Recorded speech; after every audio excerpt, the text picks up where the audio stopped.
Welcome to Turning Tuesday. This week I am showing off a couple of things. So I got some new toys, I upgraded my camera rig, and I picked up some U-Butte Aussie materials. So we've got the Triple E Ultra Shine and the U-Butte Shallow Axe Glow. So I've decided to give this a trial run on some pens. Kicking straight into the sharpen, and this week I'm using the skew again. I've finally become a bit more confident with it. I'm a bit more comfortable, and so my idea this week was purely go out, have some fun, play with it. You will notice this is a completely different skew from when I did the SID challenge. This is actually my preferred skew. The one that I was using there had an oval shape, and this one does not. That one's got a nice flat edge, and it seems to hold its sharpness a bit better. It's still a generic kit one, so I ended up buying two kits, one from Gas World, one I think it was from Amazon, and both of them high-speed steel, but both of them definitely crap, and they were definitely cheap. And that's all I needed to get started, really.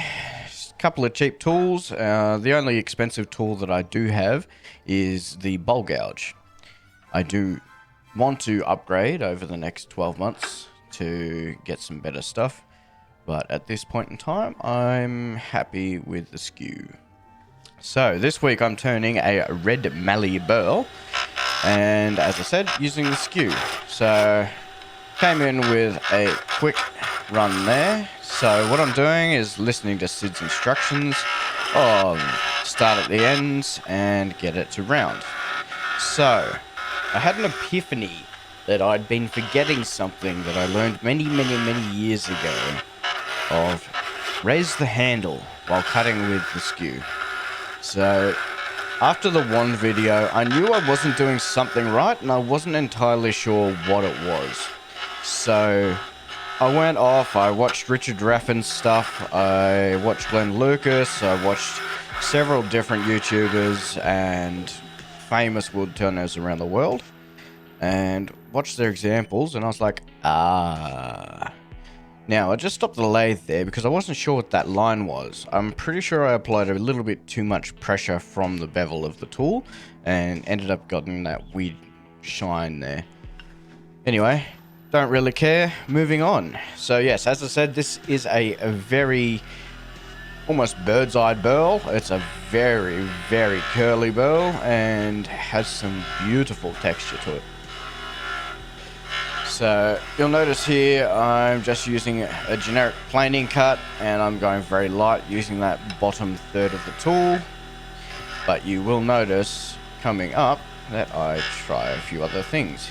Now, I was going to come in there and try and take it down to flat, but I saw how much of a ridge there wasn't, and I knew that if I started pushing down, I was going to get a catch. So I cancelled that idea and moved on. Now, you'll notice here that I'm going to put some ridges along, and then I'm going to play with the tool a way that I haven't done before. And I found it initially off-putting, just the thought of putting the skew tip down. However, once I'd done it, it felt nice. It cut so beautifully and just worked. So just riding that bevel along, and you'll notice I took some of the old glue off those bushings, and very happy with how that came out, because I'm able to get that blade almost straight to that bushing, and it comes out absolutely beautiful. Alright, now I'm just doing some very gentle passes.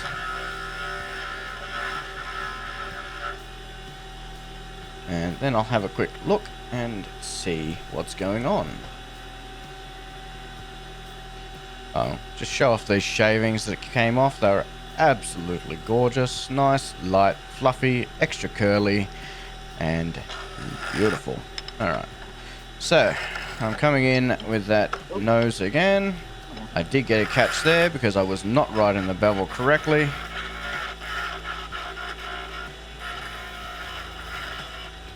And that was mostly because I ran out of space. So you'll notice there that I'm very close to that tailstock with the low center.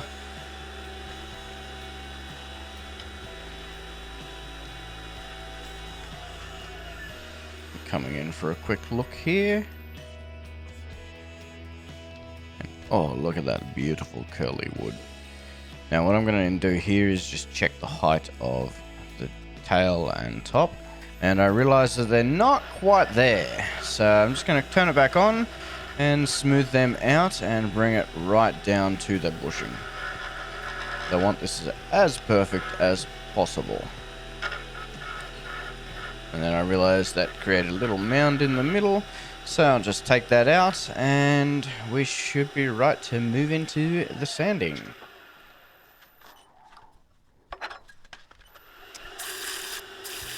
So this is 10 times speed.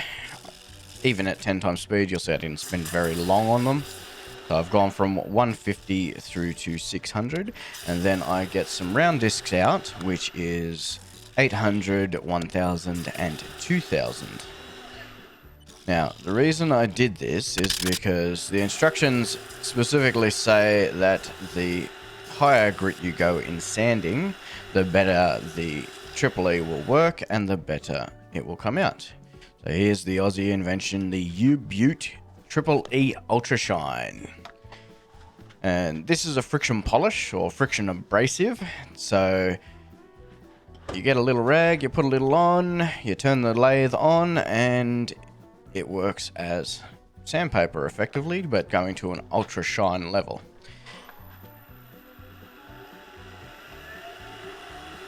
And yeah, so looking at the video, I suspect I probably could have got away with a lot less time doing this, but I also found its Achilles heel. The Achilles heel of this combo is burl, because burl typically has holes in between where the old trunks were, or where the little branches had formed.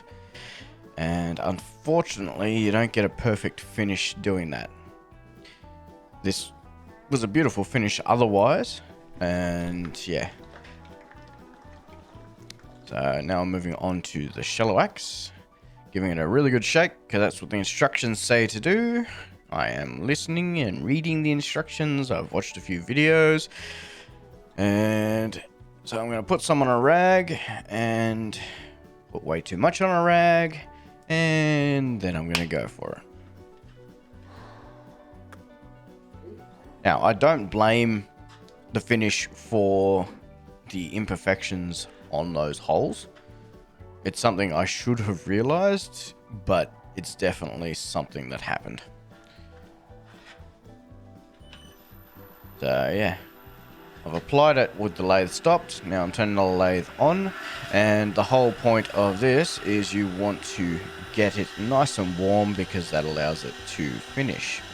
So you get a little bit of abrasion and then you get the finish taking hold, and you just apply pressure until it's got a nice mirror-ish finish and you can see the rag. Now I can see the rag there, so I probably should have stopped, but I didn't.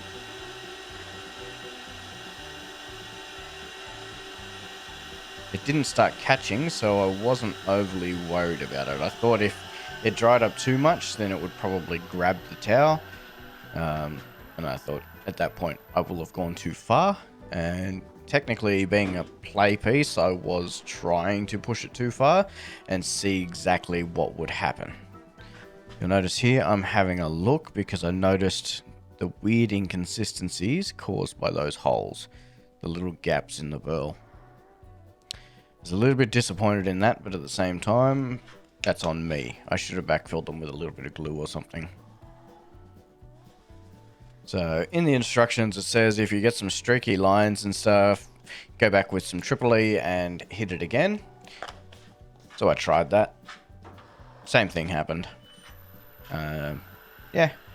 it is what it is, and that's the whole point of playing and trying to learn these new things. Because it's not something I've used before, so yeah, I'd rather give it a crack and mess it up than not try it at all. I did do another pen, and that video will be coming out soon, and that one came out much better because it didn't have that issue of the holes. But as you can see, there's already a beautiful shine on this pen. So it's not the same level of shine as you get in the CA finish, but it's definitely a beautiful shine, and it's definitely gorgeous. You keep almost a wood texture to the pens with this finish, but you still get a nice high gloss.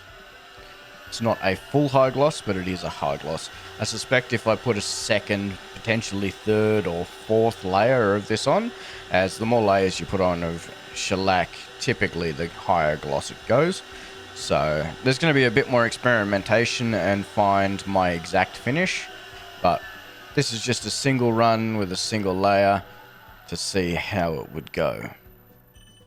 And as you can see, you can really see that detail. The figure and chatoyance is really there. It's actually quite stunning to look at. I really love this pen. As you can see, I'm staring at it going, ooh, shiny. I like it a lot. Alright, so I'm going to move into assembly here. Okay, so moved into assembly. I've got the pen press sitting on the lathe bed. I've got the overhead and I've got the other angle. So you'll see that I've moved the tripod off to the right there. And that's on a close-in zoom. Now I'm having a quick look at this, trying to decide what I'm going to do. And yeah, I ended up just pushing it together and getting it done. Now this is something that concerned me. Straight away, these pieces slid straight into that barrel. So they didn't quite go the whole way, but they definitely went further than I was expecting them to. Not so worried about it on the front because it doesn't actually take any of the pressure. More worried about it on the back because the back did go the entire way in. So how I resolved that was I put a little glue on the inside of the tail section without the mechanism getting affected, and I pressed it in, and that seems to have made a nice tight connection. Wasn't something that I wanted to do, but it's definitely something that worked. Not entirely sure what happened there with what caused that to get loose, but yeah. Anyway, the pen's come out absolutely gorgeous, and I'm very happy with it. It is a very pretty pen. So what I'm going to do now is just screw the top off and insert the Parker insert, and we will be enjoying the completed pen as well as a few photos to finish it off.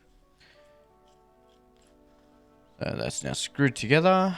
I'll now loosen it off. As you can see, it sits out perfectly, and that is just such a gorgeous pen. Thank you very much. I hope you've enjoyed.